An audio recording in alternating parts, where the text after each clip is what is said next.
I recorded that 5 different ways, sent it to the Russos. That's all I knew. Are you kidding? I'm sitting in the premiere and I go, oh shit, ah!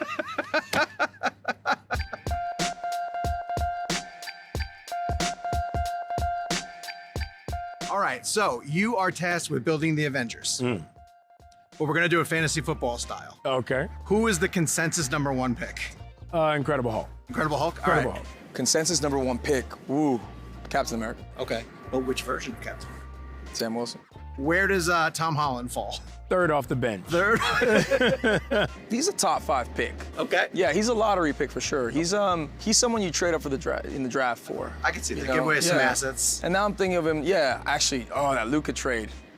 That makes no You sense. don't trade Luka for Tom It Holland. makes no sense to me. Yeah. He's 25 years his career Crazy, ahead of man. him.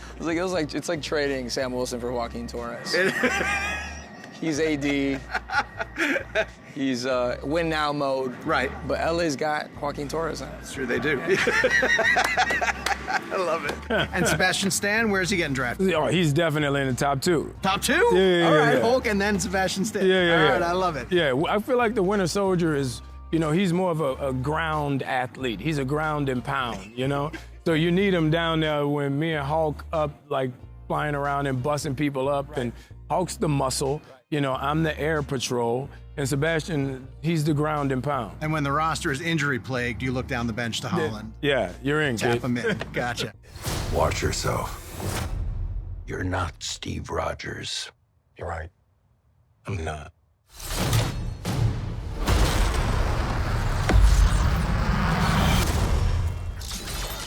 His superpower is his humanity. Yeah. And that's what's so great. Even when you see him with, when you see him with Steve, when you see him with the Hulk, when you see him with Isaiah, his compassion is what makes him such an honorable soldier. Sam is not conventionally superpowered.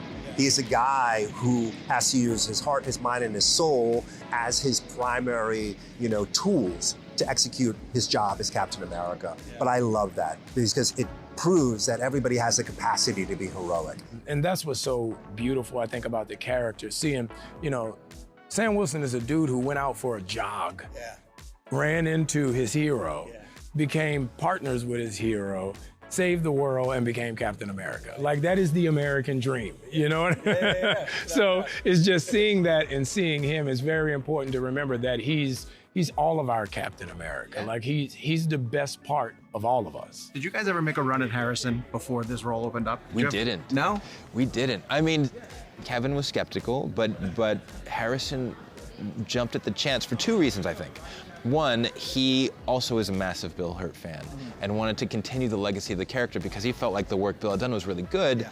And 2, he did want to play in our sandbox in a way that we assumed he wouldn't, right? And so working with Harrison was really cool because at first you don't know what energy he's going to come to set with, right? Yeah. And the way he came to set was completely open and willing and wanting to play, and not only building an amazing emotional arc for Thunderbolt Ross, but also throwing himself into the role of the Red Hulk, which can be an embarrassing thing to do. You're on a set with a bunch of people looking at you, you got dots on your face, you're in a motion capture suit, and there was no ego and there was no self-awareness there, which I thought was really interesting. Yeah. But he loves to perform, he'll say it himself, and he is amazing in the film. Nothing about this feels right. Captain America. You ever ask yourself, who's playing who? You are involved in my absolute favorite moment in the MCU, which is the portals opening and the payback to On Your Left. Right. It is one of the greatest moments ever. When I want to find out everything you remember about finding out that you were going to be part of that seminal moment, and whether you were as impressed that they were calling back to that launch scene. The funny thing is, when you watch these movies, because most of my stuff is CGI, you have to realize I'm seeing it for the first time when you're seeing it. So none of us were there. That was all put in. So I get a call from Joe Russo, and he's like, I need you to record a line on your phone and send it to me. I'm like, what? On your phone? On my phone. So I go in the pantry, I put a blanket over my head, and I record On Your Left. I was like, Sam, Steve, can you hear me? Steve, can you hear me? On Your Left. Yeah. I recorded that 5 different ways, sent it to the Russos. That's all I knew.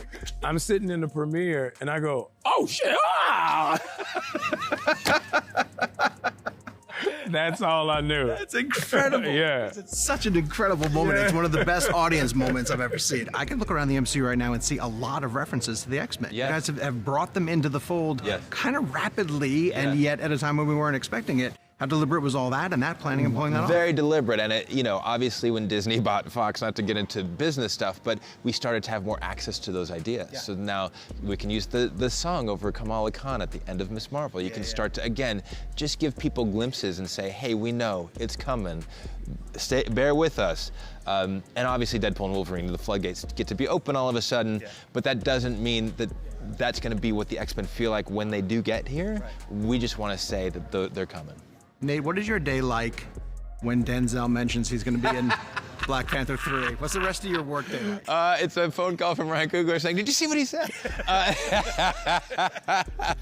No, but it's fun. Look, again, I think it speaks to Denzel's enthusiasm, which is great.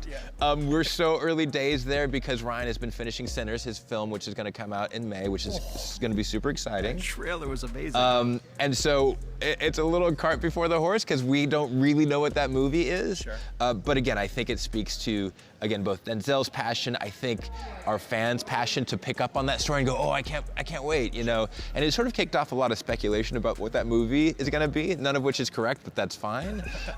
Because I just think, you go, oh, again, the energy's there. Now it's on us to build a great movie, but man, the fans are excited, and that's a good place to start from. Do you have a Marvel collection? Do you have a collection of stuff that you've kept? Yeah, just between you and I.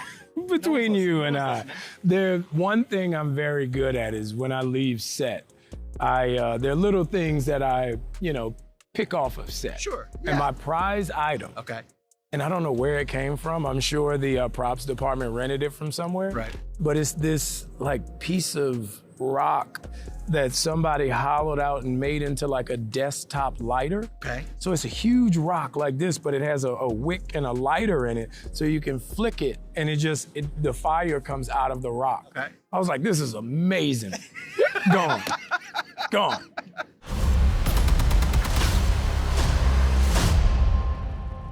You want me? Come and get me!